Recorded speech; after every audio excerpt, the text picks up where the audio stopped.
Hey, what's up? Alright, so this is, of course, the League of Critics.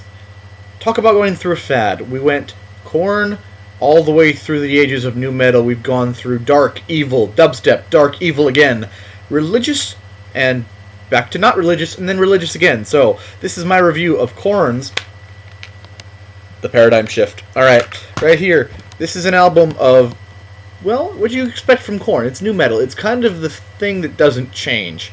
So, before we get into it, a little bit of history on Korn, because why not, right? You want to know some stuff about the bands. Korn actually started out of a band called LAPD, like spelled out, not like the police. And that band only had 2 albums, and out of that breakup came Korn. So, LAPD released a first solo album in 1991. The album was titled Who's Laughing Now? After 2 albums, they were known as Creep for a while, before enlisting Brian Welch and Jonathan Davis to form what is now known as Korn. Originally entitled Korn, like regular Korn. That's not really metal, though, so they had to design it Korn with a backwards R with a K. So, that's what we get to now, but as you all know with Korn, the guitarist, Brian, he left, and he went to be religious, I guess. He went to do Christian rock things and be, I don't know, spiritual. But now he's back, so this is the Brian Head reunion, or as Korn fans have been calling it, I got my head again. Yeah. Can't make that up. So he's back, and, you know, I think it's really noticed on the album, because you can hear his presence. You really can. So let's go into the album. Alright, this is my review from the top. With Korn, the album starts off with this song called Pray For Me. Classic Brian Head being back. It's a religious song about upcoming things in his religious experience. It starts off huge. It's heavy bass, thunderous guitar. It's a return of guitar sound heaviness, and it's their first album since their dubstep, we'll call it a flop for a nice word. So this is a nice turnaround for them, and it's an obvious lead-in for them, and Jonathan is on his best singing on this album, all the way through. The next song, called Love and Meth, an emotional ride about drug abuse and falling in love with drug abuse and then falling out in hate with drug abuse.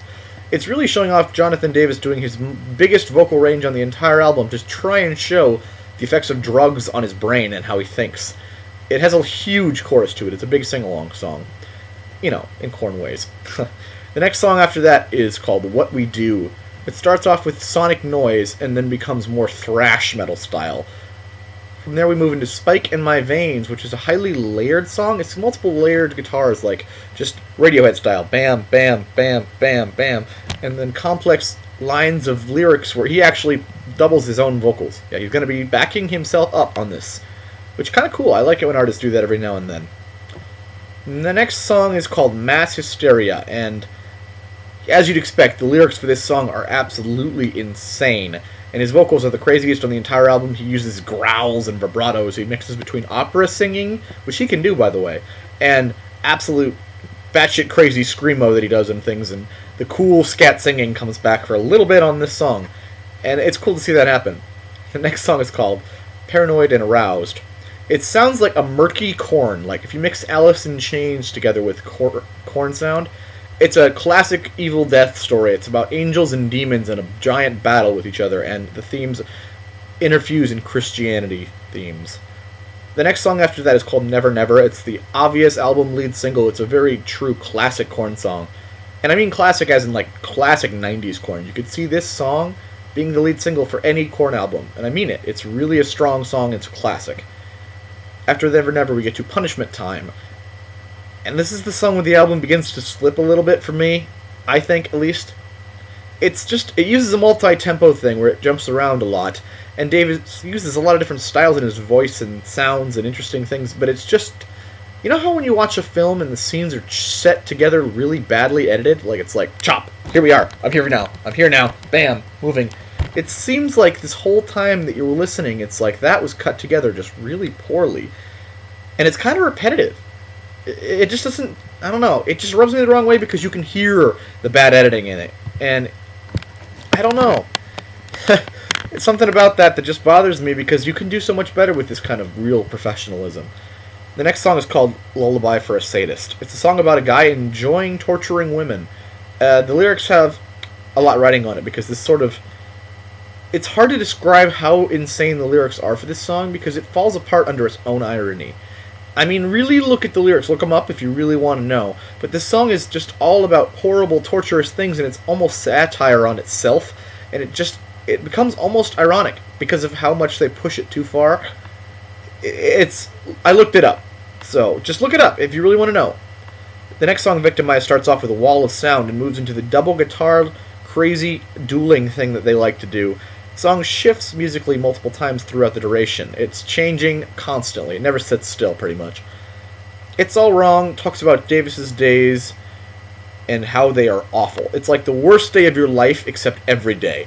And he just wants it to end. It's depression from the point of, like, forced depression. That's my biggest problem with this album, is that there's, I don't know. You know, in the days of really classic Korn, it's like falling away from me. I'm really losing it. I'm blind, I can't see. All the big ones, Freak on a Leash, Coming Undone. It's these huge, dark, awfully, horribly depressing songs, but it's like, there's some real stuff to be sang about here. It's depressing, but it's like, bam! That's a really good reason to be depressed, man. I'm not going to mess with you. But on this album, it's like, I'm so mad and depressed. That steam pot over there looks pretty sad, and I don't like it. I don't like that steam pot. It's like they're sitting there trying to be depressed. They're trying to make this album sad because they feel like they have to, and it's forced. And the lyrics itself make this album weaker because the music is great. The Return of Brian is awesome. He makes this guitar sounds like he used to, and it's probably musically the best album they've had since early 2000s, I'd say. But the songs, the lyrics, Davis is really giving it his all on his vocals and his styles, but the lyrics are just so lazy, it feels like, in comparison. I don't know. Maybe it's just me, but I really didn't like the way they went about that. It seems like depression isn't the only thing you could talk about. It's dark, it's depressing, and that's what heavy metal's about, but it's no surprise, but it stretches. You know? It's like it missed the boat a little bit. It's something, depression is what they had in spade for the best of their years, so they tried to jump back into that again this time, but it's 19 years later after they started, and it's just a different band than it was there. You don't need to do the same things you did, and I think that's the problem with nu metal, is people expect it to stay static and still, like it always is the same sound, the same noise, the same things, but you can't because people change. You have to sing about new things because Brian's not going to be able to be as depressed all the time, otherwise he's going to be on suicide watch. So he can't do that. So, I don't know. Check out the music. The lyrics are a little shallow for them, but I still think it's a solid album, so 4 stars. Lyrically weak, otherwise it's awesome. Alright, thanks. This is my review of Korn. Got another one coming up right now.